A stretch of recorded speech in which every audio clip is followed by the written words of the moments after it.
All right, everybody. I hope you just got done washing your hands for the 14th, 15th time today, if not more. Today's talk is going to be the importance of protein and how repeated intake of complete protein throughout the day will lead you to better gains with your strength, with your physique, help with fat loss, help with the famous toning and whatnot. So with regards to protein, there's a lot of misinformation out there. One of the biggest ones that we come across is that protein consumption of 30 or 40 grams or more per meal, you can only digest a certain amount. That is not true. You will digest whatever you intake. You just may not need more than a certain amount. And the way we go about finding that amount is by putting our weight in kilograms. So you're going to take your body weight, divide it by 2.2, and that will give you your body weight in kilograms. And then from there, we want to multiply that by 0.4. And that would be your top end grams of protein per meal. I will put that in a chart in the comments so you don't have to do the math based off of your weight. And that is the optimal level, okay? So one of the best analogies that I've been able to come up with for my clients is construction of a house or making an addition to your house, okay? So we all know if we're going to do that, we're going to need the materials to do so, okay? And the most important material for us with regards to building a more muscular body and seeing progress in the gym is protein. And the most important ingredient or component of protein is the amino acid leucine. That is found in the most amounts in complete protein sources, such as our whey protein, any dairy, beef, sirloin, fish, chicken, anything such as those, all right? Leucine is found in vegan protein sources, okay, but it's at a little bit lower amount. So you need to consume, typically you need to consume a little bit more of the product that, or the item that you're taking.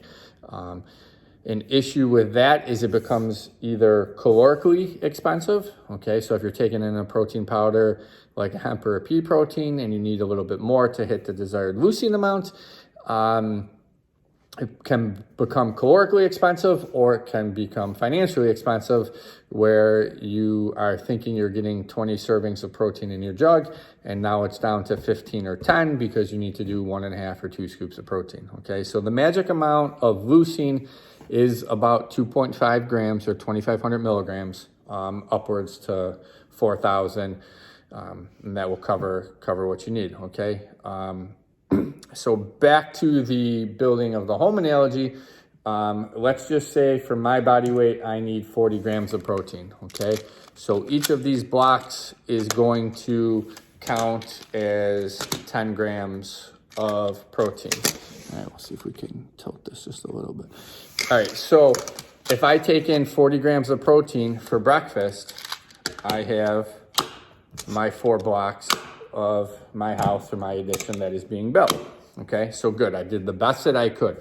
I could take 50 grams of protein, but that is not going to be used for muscle building. Basically, if my workers are working on the house and I give them too much material, they can't use it all at once, let's say, okay? And I can't really save it for later. So I hit my threshold, okay? So things are looking good. My meal 1, I'm good to go, all right? Now, if I only have 30 grams of protein, I'm gonna have a little bit less progress on my house, a little bit less progress on my building, but I'm still going to be productive, okay? So muscle building is not an all or nothing signal, okay? There is a dose dependent response, which we're trying to illustrate here, okay? So now if I have a lower protein source or a lower intake of protein, say I only do 20 grams, I'm only getting half of what I need, okay? Still making progress. Same thing with the 10, all right? We're still making progress, but it's not optimal.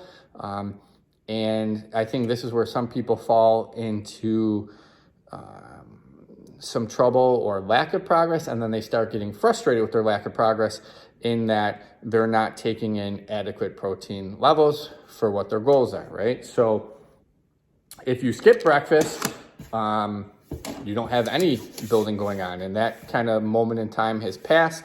The more often that you can do this and consume adequate protein, the better off your life is going to be, all right? So once I take in my 20, 30, 40 grams of protein, whatever, the workers can work on the addition, and this will get them working for about 3 to 4 hours, okay? Now, once they are done, they are out of materials. So even if they are on the job site, but they don't have the materials to work, no muscle building or no construction and progress on our home is being made, okay? After about 4 hours, we need to send them some more materials, okay? So if I'm being mindful and I take in another 40 grams of protein, I'm getting the workers the material they need, and I'm starting to make progress, and the house is starting to take fruition, starting to take some shape. If I skip a meal or I take less than ideal, we are missing out on some progress, right? This becomes pretty important when, everyone says breakfast is the most important meal of the day. I'm not sure that's necessarily true, but it is important. And the reason it's important is you most likely have gone your longest time frame throughout the day without taking in enough protein. And that's because most of the people in the morning, they work a normal shift or have obligations, normal circadian rhythms, and, they just slept their 5, 6, 7, 8 hours without food. And most people don't eat something and then immediately go right to bed, right? So they've gone, say dinner's at 6 or 7, maybe they go to bed at 10. So that dinner from 6 or 7 will keep the workers working until about 9, 10, 11 o'clock, depending on what they ate and what the amounts were. And then from 11 o'clock to maybe 6 in the morning when they wake up, not a lot of construction is going on in terms of lean muscle tissue or accrual. So we want that morning time to have our supplies delivered to the workers that they can start, construction, okay? So if we don't have this now from 11 o'clock at night till whenever we decide to have a high protein meal, not a lot of work is getting done. So if you don't have a high protein meal until lunchtime or 1, you could be going 14, 16, 18 hours, without a lot of progress being made on your body, okay, and your goals for the gym. And that's where people really get frustrated and say, hey, I've been at the gym 4 or 5 days a week. I spend an hour, 2 hours a time there. How come stuff isn't happening?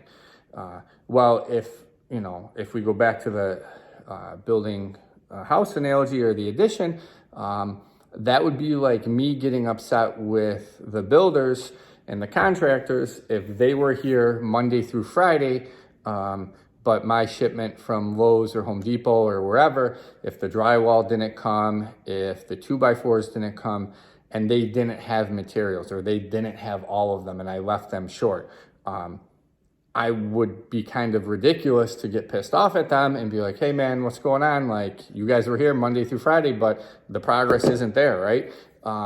And they'd be like, hey, jackass, we told you we needed 40 sheets of drywall and 100 2x4s, and I only gave them 20 sheets of drywall and 20 2x4s.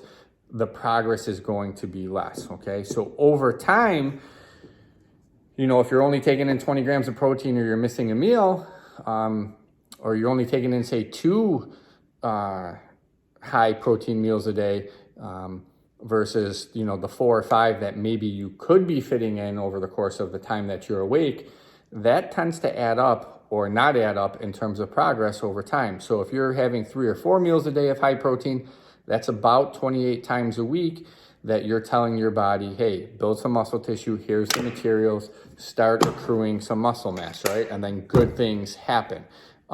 Whereas if you're only doing 1 or 2 meals a day, the progress may look like this over time, right? So 1 or 2 meals of protein a week versus 3 or 4 protein meals a week. As time goes on, those numbers, it becomes much more drastic over the progress that you make, right? So the more often within reason that you consume high quality protein, the more often that you're stimulating muscle protein synthesis, and the better your progress is going to be, okay? It's all about providing your body with the right materials and allowing your body to make those adaptations, okay? So when people say, is, diet or exercising more important, they both are. You really can't have one without the other. Without the stimulus from weight training, your need for protein goes down, okay? And without adequate protein and nutrients, your workouts are going to essentially be somewhat worthless, and you're not going to see the progress that you are expecting. People tend to have a tough time getting their protein in. I like to have them supplement with either a bar or a shake. 2 of the shakes that I really like are made by First Form. You guys that are part of the gym and whatnot have seen us use it and sample it, and a lot of our members and clients use it.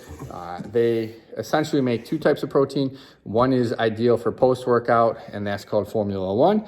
That is digested pretty quickly. The best flavor that I like from them for the Formula 1 is Fruit Loops. Magical Charms is a close second. The nice thing about this is a lot of people that are sensitive to lactose haven't had any bloating issues with it and have done very well with it. It also digests very quickly.